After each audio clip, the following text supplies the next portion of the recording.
Oh, y'all are in for a treat today because I have Lauren Tingle on the podcast, and she is sharing all about her experience with both public and private podcasting and how she uses it to drive traffic to her membership. Lauren is a former high school counselor turned content creator and curriculum writer. She is the high school counseling hype girl behind Counselor Clique, helping other high school counselors energize and breathe life into their programs through creative and engaging counseling resources. She's also the host of the podcast High School Counseling Conversations, where she brings value and fun into high school counseling. When I first started podcasting for educators, Lauren was one of the first people that I was chatting with on Instagram. She is one of my OG listeners of this podcast. She started her podcast after downloading my free podcast launch guide, which you can get at podcastingforeducators.com/launch guide. And I'm just so excited for you to hear her story about getting started with podcasting and how it's been going for her so far. And she is just so much fun to talk to. You're going to love her. So let's just go ahead and get into it. Your podcast is a powerful tool that serves your audience and your business. But how do you manage it all, bring in new listeners, and convert those listeners into customers? That's what this show is all about. Welcome to Podcasting for Educators. I'm Sarah Whitaker, classroom teacher turned podcast manager, and I'm here to help you get the most out of your show, all while making an impact on other educators. All right, welcome back, everybody. We have Lauren here with us. Lauren, welcome to the podcast. Thanks. I'm so pumped to be here. I'm excited to have you. So I gave an introduction all about you in the beginning of the episode, so my listeners know that you're a former high school counselor. But something I did not know about you until we scheduled this interview is that you've got some background in broadcasting, which gave you that confidence to start your podcast. So can you tell us a little bit about your background there and how that helped you make your decision to start your podcast? Yeah. The background in it sounds like you're giving me more credit than I deserve. Were you a radio DJ? Basically, my major in undergrad was called telecommunications, which I describe as broadcast journalism. And it was radio and TV. And part of your internship, unpaid credit hours, were doing a live news and live news on radio and TV. So, I mean, you kind of got the whole background from interviewing people to editing it to writing the story to being the one on air. And it was local public radio. But I would have friends that would be driving in the car and listening and being like, wait, I didn't know you're on the news radio in town. It's like, y'all, it's not that big of a deal. But I mean, a local celebrity. Right, I guess. On to me, it was something that 80-year-old men would listen to in their living room or something. But it gave me some background and some context for knowing okay, I've used editing software before. I've interviewed people. I like doing this. It was something that I really enjoyed doing for undergrad, but, ultimately did not want to do that for my career. But I had a lot of skills that overlap from there into business world, into counseling world, and now podcasting world. Yeah, I mean, I think that is just very unique because that is what holds most people back. A big reason that holds most people back when they think about starting a podcast is those skills that you need and the tech and all of that. So I just think that's awesome that you had some experience with that already. So then what made you decide that you wanted to start a podcast for your business? Yeah, so I did a lot of blogging last year. I think when I looked back on the year, I wrote 54 or 56 blog posts. It was almost one a week was, the goal, putting out content, and just kind of wanted something different. Just wanted to try something different because I felt with my blogs, I am on Google now. If you look for keywords and you're using SEO, that's the goal. And so I just thought, what's one more thing to do that? And just thought I'd change it up with a podcast. And then all of your current clients are all people I'm friends with. And they're you can definitely do this. And even before some of them started working with you, Megan was this is even before I think she started working with you. She was you can do a podcast. You can find the information. Anyone can put it together. And I was I do know a lot of random people. If you didn't start a podcast in 2020, what were you doing? Like people were at home during COVID, like I could start a podcast. So I felt like, okay, anyone can do it, but like I think I could do it with integrity and use it for my business. I know. I feel like everybody thinks it's this big scary thing, and then when they actually do it, they're like, "Oh, I could have done this like years ago. This wasn't that bad." Exactly. And I had just come, the timing kind of all aligned. I had just come from a weekend with some friends who the guy has a podcast, like just for fun with one of his friends about financial stuff. And I was kind of picking his brain, and he doesn't use it for business or anything like that. Like it's just like a fun way to connect with his friend who lives out of town. And they talk about, it's called, what is it? Dollars and Hops. They like open a beer, a different beer, and then they talk about finances.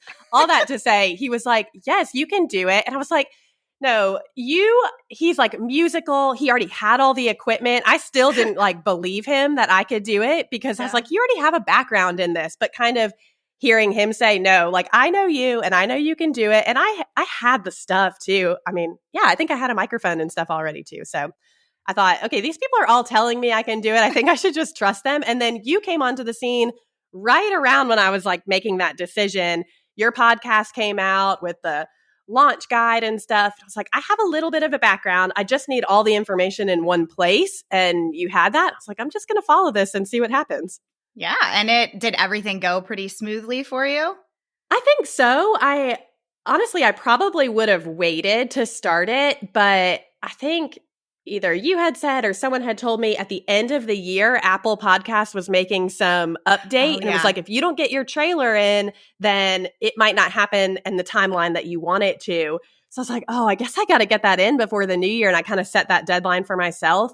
And honestly, my goal was to start it at the beginning of the year because I was opening my membership again for the second time ever. But it's like, if I'm just going to align these, I might as well start getting some podcast content out there before I open doors. I didn't really think it would have a huge impact on that launch, but just thought, fresh start, new year, let's try something new. Yeah, that's good timing. And now that you say that, I do remember that. I think it was like the beginning or the end of last December. So December 2021, Apple was making all these big updates, and they sent out a message saying, you need to submit your show by like, I don't know, December 15th or something, or you might not get in till the end of the year. So and they scared me, and it took like 12 hours and it was up. And I was like, okay, I guess, I'm doing this. So yes, I know. So I think like a couple years ago, it used to take like up to 2 weeks for your show to get accepted. And some people still run into issues with that, and there'll be like this big delay in having their show accepted. But for like, I've never had that experience. Usually it's like pretty instant, right? So fast, yeah. Yeah, it's so fast. But I still like to submit like 2 weeks before the launch date because I'm always just worried that something will happen. I would not wait to the last minute. Yeah, definitely. Now, when you first got started, did you have like a bunch of episodes batched up? How did you go about your recording? Like, what was your process there? So I think I put the trailer out, and I did that a couple weeks before. And I think I just followed your advice. I had 3 episodes come out that first week and had those ready to go, which was good because it gave me a way to get in the swing of things and go ahead and, before it was even out in the world, record 3, edit them, have everything ready to go. And I liked that strategy so it wasn't overwhelming to me. Like, now I'm 3 weeks ahead when I haven't, barely even started yet. And then put those out. And then I've been doing weekly episodes ever since. So it took a while, and I feel like I'm still learning the rhythm of how to batch and how it works with my week and my schedule. But I like putting together the content. I like the end result. It is a lot of work on the back end. And I knew I was kind of signing up for that because blogging takes work too, when you have to make the images and schedule everything. Yep. So it's a little of that. I would tell anyone who's like going to start a podcast, especially if they're doing it themselves, be prepared. Like it's a, what do they call that? Like a race for like content creation. And I'm good at like scheduling my ideas out for a while. It's just everything takes time to record and put together. And so it's not stressful to me. I just have to make the time when I don't have that much time. Yeah, absolutely. You have to make it a priority, or it's so easy for it to kind of like things start to slip. And it is something that you have to like constantly be keeping up with. But I agree. Like I tweak my schedule all the time. Like I'll get in a groove of like, okay, on Fridays, I'm going to record this many episodes.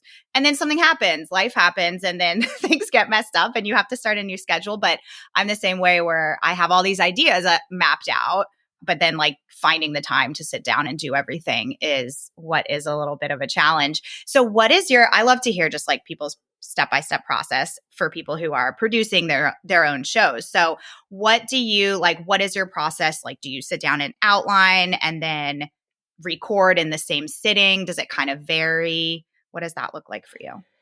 Yeah, I think something that I took from you before I even got started was knowing I need to have some sort of a system because that doesn't come naturally to me. So I created a Trello board that, I mean, it's almost like a checklist of things, and then I move them over once it's completed. So that just kind of helps me stay on track, especially if I'm batching, because I make a little Trello note card for each episode. So I might be at different places in what I'm doing for each episode, but ideally, I sit down and I write the episode. I try and do that in the morning when I have a brain that is functioning, and I try and write it out. And I've done different things before. I've tried to not write anything out. I've tried to do an outline. I've written every word.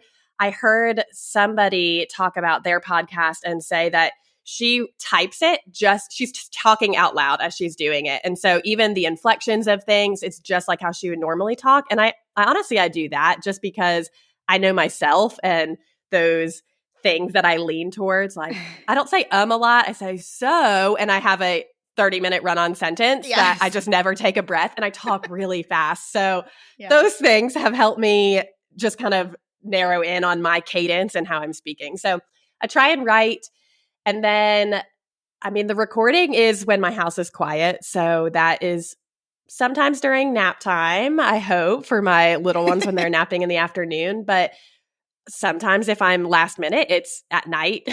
It's always in my closet. That's where I record. And then I'll batch edit them. Mostly that's like the thing that I feel like I sit down and I edit. I heard you and Lauren, I think in your podcast episode, talk about when you were talking about editing. Wait, where was I going with this? I don't know. Oh, you were saying that was the thing that people like to hire out the most because honestly, that's the thing I don't mind most is the editing. It's like the thing that I'm like, okay, I can like sit here and play with it. It doesn't take me 100 years to do. Before I started, I had no frame of reference for how long that would take me. But I feel like especially if I'm sitting there batching it, I'm in the mindset and I can get through them pretty quickly. And then I'm kind of doing, as soon as I finish that and I have all those audio clips, I'm kind of doing 100 things at once up on my screen. I have I have Libsyn open and I'm working on the show notes and stuff. And as I'm editing, I'll be doing show notes. That's what I was going to ask you. Do you like take notes or do you pull from your outline for show notes? I do a little bit of both. So depending on where I am, I'll be like editing and listening and writing and be like, oh, hold on. I wasn't listening to that. I need to go back. I cannot focus on one thing at a time. It's like that reel that's like, I've got a million tabs in my brain open at once. And Constantly. I'm the same way. It's like, that's why it's so hard. I know people love to have like a concrete, like this is the step-by-step process, but it is different for everybody. And like, there's so many ways that you can do this that you kind of just like have to experiment and do what works for you.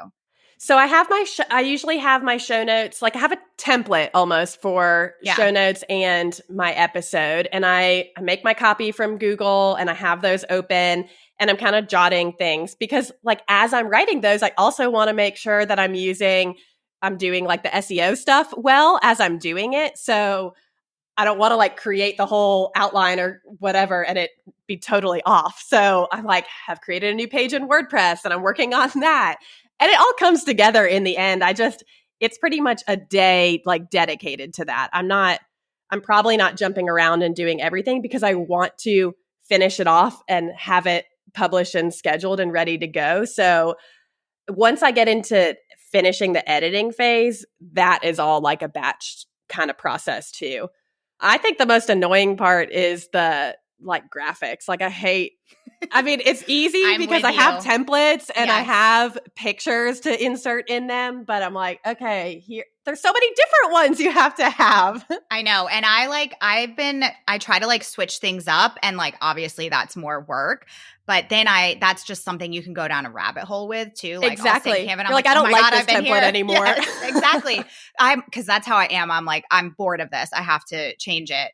But it's funny because it is like a simple, quote unquote, simple task. And Right. that's how I am about, I don't know why. And it literally takes 5 minutes, but actually like copying and pasting my show notes on my website, I like dread doing. I don't know why. It's so silly because it's like the quickest task ever.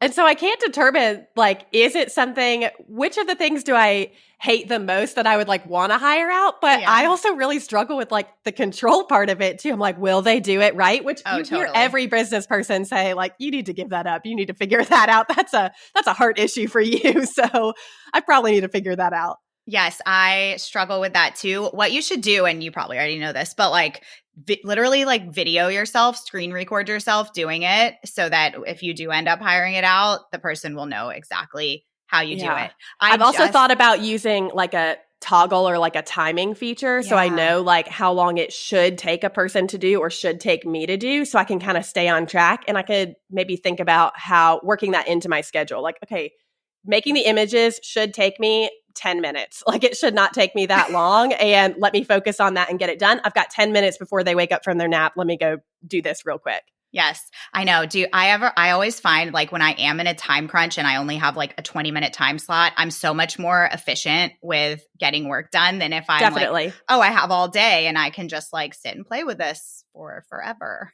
I know when I don't have that much like time, I mean, especially with, kids in preschool and off during the summer, I'm like, I have to be very strategic about my time and how I spend it. So I mean, I think that podcasting, I hope, pays off dividends like later. Like I'm also on Google, and this is new content that people are listening to. And my hope is that they would know, like, and trust me because they feel like they're listening to me in their earbuds every week, and we're friends. And so that's my hope for the future. So hopefully all this work pays off, Yes. with a membership launch and just, people buying products on TPT and stuff.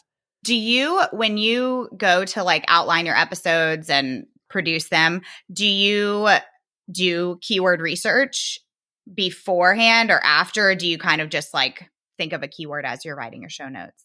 Kind of. I think I kind of have an idea. I think coming up with a title is really hard for me because I want to make sure I'm using the right keyword, but it sounds natural and that I haven't used it 100 times before. So I mean, I sometimes have to get creative so that it works with rank math, like in WordPress, but I don't spend a ton of time doing that. I kind of know what the high school counselors are looking for. Yes. So based on my content that I'm planning for the month or for the quarter, I kind of have an idea of what the keyword will be. Yeah, I know. Sometimes I just do like keyword research in my brain and think about what people would be searching for. I will like run it through Google and see what kind of comes up and see what of mine is already ranking in there. I know the couple of blog posts that are kind of hot right now that people are searching for. So if I'm on a similar topic, I'm like, okay, this could get them here, or now I need to go back to that blog post or that podcast and link them together too. There's just so much more to think about. Like I want to direct people to those places. So how do I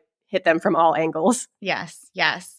So now that you've had your podcast for what, like since January, 7 months. 7 months now. So how are things going in terms of like, are you seeing it have an impact on your business? Are you like talking to your listeners at all? What kind of results are you seeing so far?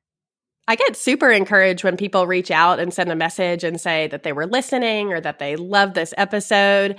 I think I get the most. That doesn't happen all the time. Like I wish. I'm always like, send me a DM. Like, please, am I talking to anyone? But I know that they're listening because I can see the stats on Libsyn. I can see which ones are more popular. And so I like being able to see the numbers. I know that you don't have other people's numbers to compare to. And, that's not really what it's all about. But to see, okay, this episode resonated with them because this one's more popular, or this one's more popular. I wonder if people are finding it from a certain place, whether it is posted in a Facebook group or there's a blog post that was doing really well. So I think, like I said, my hope is that people would be listening and just long term it would pay off in terms of how they trust me in the content that I deliver. Yeah. I will be opening my membership again in about a month, a little less than a month. And I'm really hoping that I see, some growth there because of the podcast, because I don't know. This is the first August that I'm doing it. I open it twice a year, and last August was the first time ever. So it'll be a variable to this launch. So it's hard to know if it came directly from podcasting, stuff, but we'll see. Yeah. Do you have anything set up where you can ask people, like, I don't know, how they found it, or or like why they decided to join? That.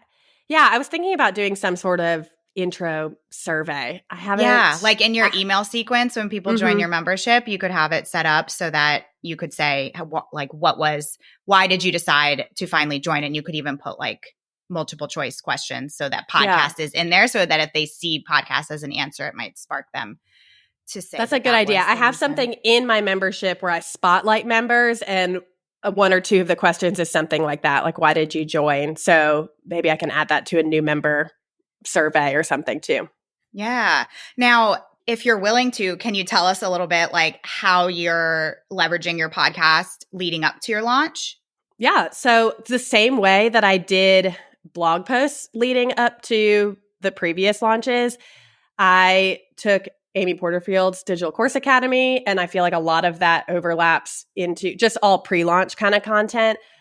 I have used the blog posts that I wrote last year and kind of turned those into podcasts. So I always think that, okay, I'm just going to make it very similar to the blog post. And then I start recording. I'm like, this has gone a completely different direction, but I love it. Like I actually zeroed in on something even smaller than the blog post was about. And so the podcast episodes have actually taken on a different personality than I would have expected them to. So I think the pre-launch content will be a little bit different, probably to no one else but me. I noticed because I saw what that runway looked like before, but it's very intentional. I've looked at, I try and think of what would be the reasons why someone wouldn't want to join the membership. And I write to that or put together a podcast for that and kind of build their confidence that what I have to offer is their solution. And I have done that. I mean, it's probably 8 or 10 weeks out that I think about that.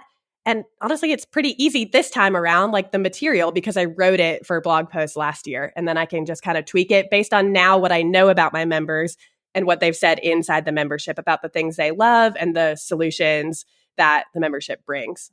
I always tell people, because that's the other concern that people have is, well, I'm going to run out of content ideas, or I've already talked about this. And I'm like, I don't know how to explain this, but I don't think I'll ever run out of content ideas. Never. I have a podcast about podcasting for educators, and I could think of episode ideas for days. Yes. And once you have opened that door of communication with your listeners, they send you questions. I mean, it was happening on Instagram already. And so I just have an ongoing list of potential blog posts and podcast episodes. I'm always like, I'll add that to my list. That's we start a conversation personally in DMs, and then I start taking notes. I'm like, I'm going to use this for an episode, because if you're asking it, a lot of other people have the same question. Absolutely. Absolutely. There's just so many opportunities for episode ideas. Now, you are also trying out private podcasting, and I know that you're using it in kind of two different ways. Me too. I love it. Yes. I love that you're obsessed with it. So tell us how you're using, because I know you have it for your membership. I have it for my membership. Mm-hmm. So that was something I added back in November. So wait, I don't know what year we're in, what month we're in. I added it after my membership had already started, and I heard about private podcasting, and I was like, here's the problem inside the membership is people don't have time to consume the content. They get overwhelmed by the content, and then that's why they leave. So what's the solution to that? Make it easier. I know for me too, I want to listen on the go as I'm sitting in traffic, or for them on their way to work. How can I solve this problem? Private podcast. I take everything that we've done inside, because a lot of it is teaching and live calls. So I just pull that audio. They make it super easy. You could literally just drop the video file in and just put it out there. But I add a little intro on it or some music, which again, if I'm already doing another podcast, it's not that big of a deal, not that hard to do. And then I put it in there, and I usually try and do it that night or the next day, so it's pretty timely and still relevant for them. And they get a notification, it pops up. And if they've never subscribed to it, I try and send reminder emails like, hey, here's your link, just click on it, and now you have access. And I currently have a member who is like, just getting into it. She's been in the membership for a year, and she's just getting into the private podcast. She's like, this is awesome. Like, why didn't I do this before? Now I can catch up. And she feels the value of it because she can actually consume the content when it's convenient for her, and she can pick and choose based on the titles and kind of choose her own adventure as to what she needs and use the content for what I created it for, to help better their lives. Yes, I love that. I know. I feel like sometimes if you use a private podcast like that, it's like getting people to understand how amazing it is, because sometimes I forget not everybody in the world is as obsessed with podcasts as we are. Right. But if they could just try it, they're going to love it. So It's just a matter of like getting them to get in there and subscribe and see the value in it. I also feel like it's unique.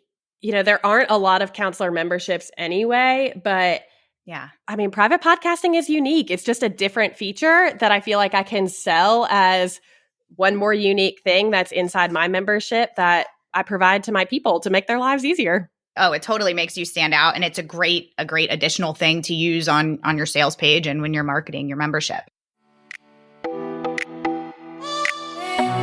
I'm interrupting this episode for a brief moment to answer one of the biggest questions that podcasters have. How do I continue to bring in and retain new listeners? Here's my favorite answer: podcast guesting. When you guest on the right podcasts, you're positioning yourself in front of ideal listeners and customers. This is a powerful strategy when done intentionally, and I can show you how in my mini course, Guesting for Educators. In this course, I'll teach you my 3-step approach to landing and leveraging podcast guest interviews. When you join, you'll get access to the course content, templates, swipe copy, and even a list of shows who are currently accepting guests. The best part, you can work your way through the content in less than a weekend. What are you waiting for? Head to www.podcastingforeducators.com/guesting to learn more. Back to the episode.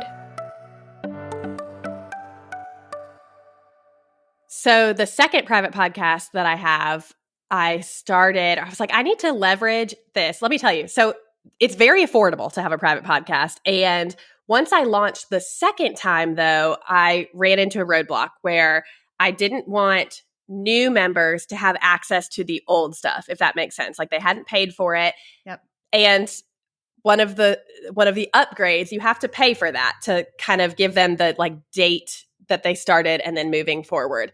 So with that upgrade came 2 more feeds, because with the first one, you get 1 feed, and I was using it. And I knew I'm using this. I really enjoy the program. They have great customer service. Yeah, they're amazing. I can increase and I will do something with it, because my thought was always, can I use this as an opt-in to my email list? Like, what can I use a second feed for? If I had a digital course, like I would use it for that. So I already had all these ideas spinning in the back of my mind. So then when I had to upgrade and I had the 2 more feeds, it's like, okay, it's time to use this. So I am adding onto this course launch a private podcast for back to school, to like get ready for back to school.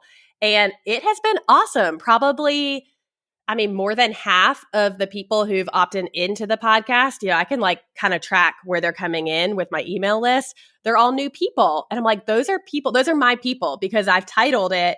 It is for high school counselors. There might be middle school people who sneak in there, but there are also counselors who work with 6th through 12th grade that I might just be missing because they've always been looking for middle school stuff. So the people that it has been bringing in, I think, are the right people. And I've gotten great feedback from that. A lot of people have sent me messages saying they've really enjoyed it. It's just 3 episodes. I haven't decided if I will cut it off. I think it might be like a limited time kind of thing, because it's timely around back to school anyway. But the call to action for all 3 of those episodes is to go request to join my pop-up Facebook group, because I'll have that around the launch too. That was probably the most successful part of my August launch last year was the pop-up Facebook group. So I thought, what's like one more way to prime them to take action? So I wanted them to have quick wins. I wanted them to see this is a way I can be successful. And each of those 3 episodes is a how-to episode.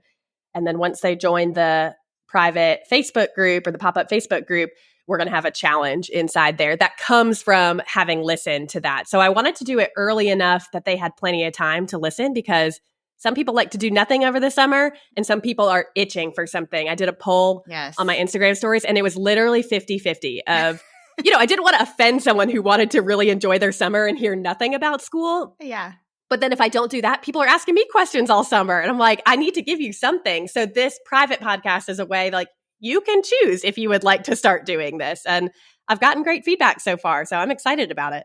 That's amazing. Yeah. And not only are you allowing them that choice, but even further, like now if they're kind of like on the fence about doing stuff for school, at least they can consume this through a podcast. They don't have to be like at a computer screen or anything like that. So that's awesome. So you're driving people into that pop-up Facebook group. Now, on the private podcast, are you mentioning your membership at all? Oh, I've been mentioning my membership on every podcast since like I started the podcast. So they know it's coming. But I also took a note out of Stu McLaren's book with his membership. I decided on a date that the doors were opening. And now I've been saying August 15th. So there'll be live webinars for it. But I have been saying, doors open to the Facebook group on August 8th.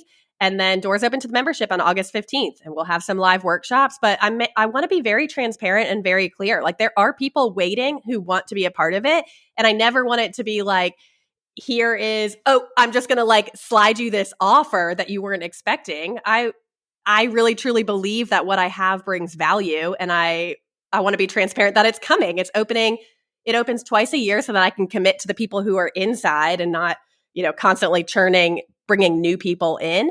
But it helps me concentrate and get excitement around that. So yeah, I hadn't done that for either of the last 2 launches, like said, this is the date. But I mean, especially with back to school season, I don't want people to miss an email or to just forget just in the hustle and bustle at the beginning of the school year, because I do feel like that happened last year.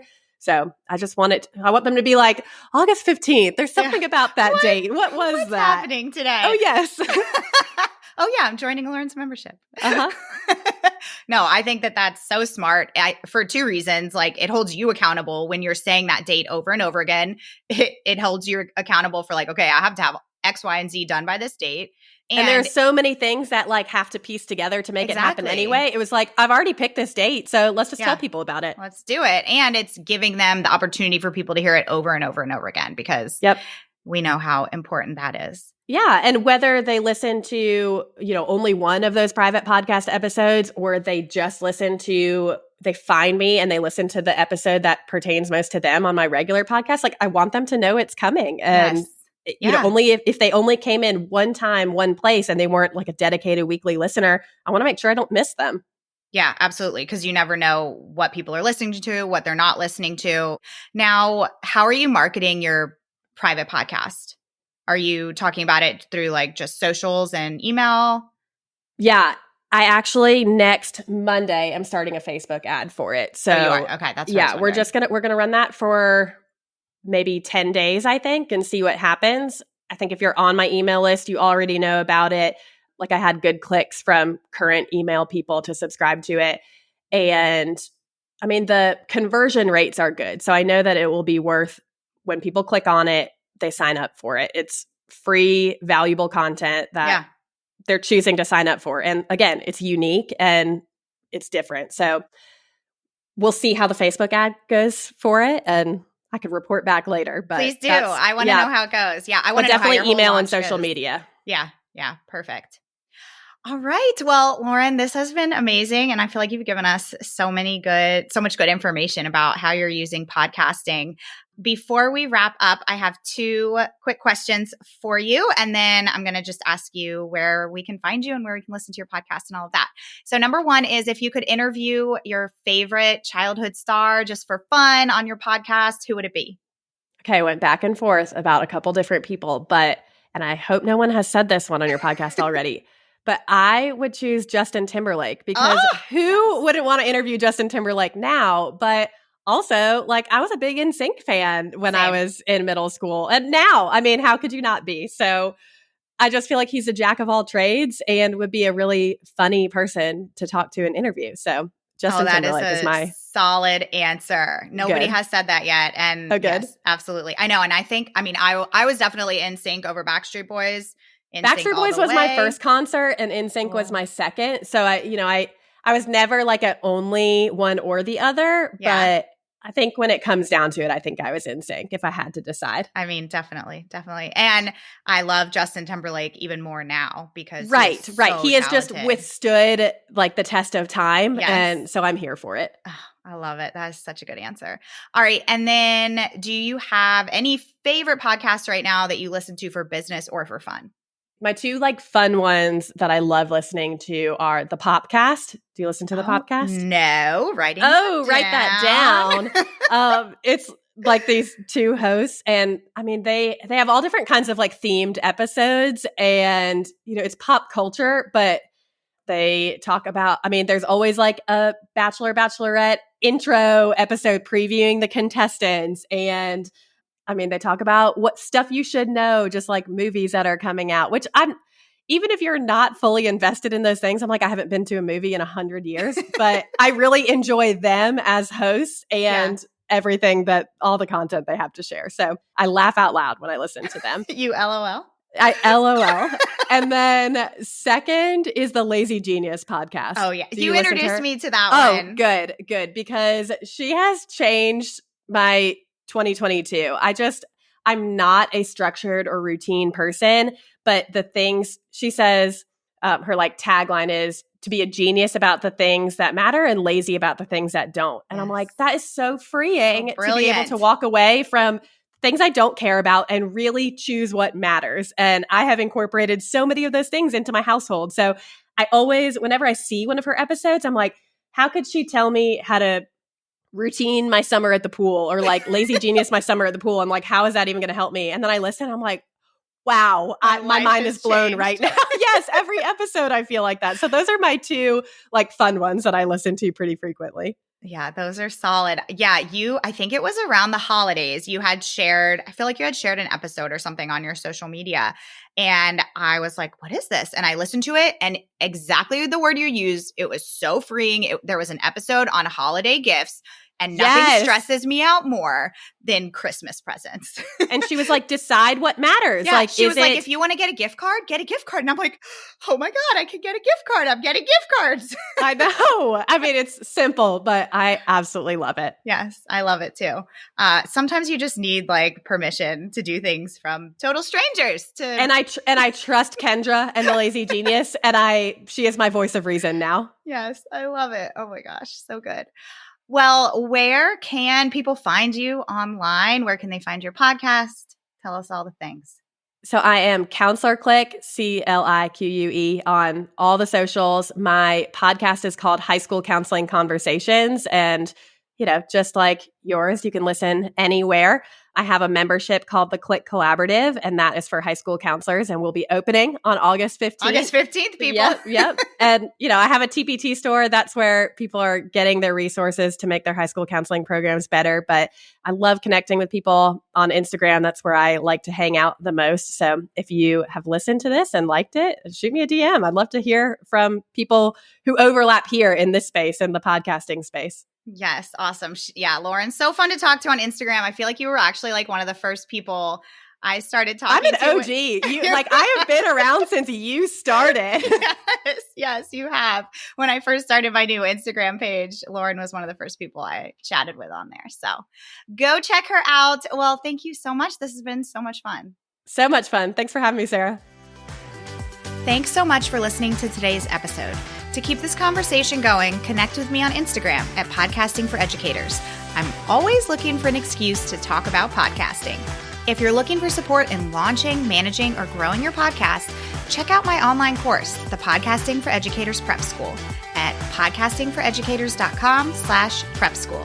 I'll see you here next time.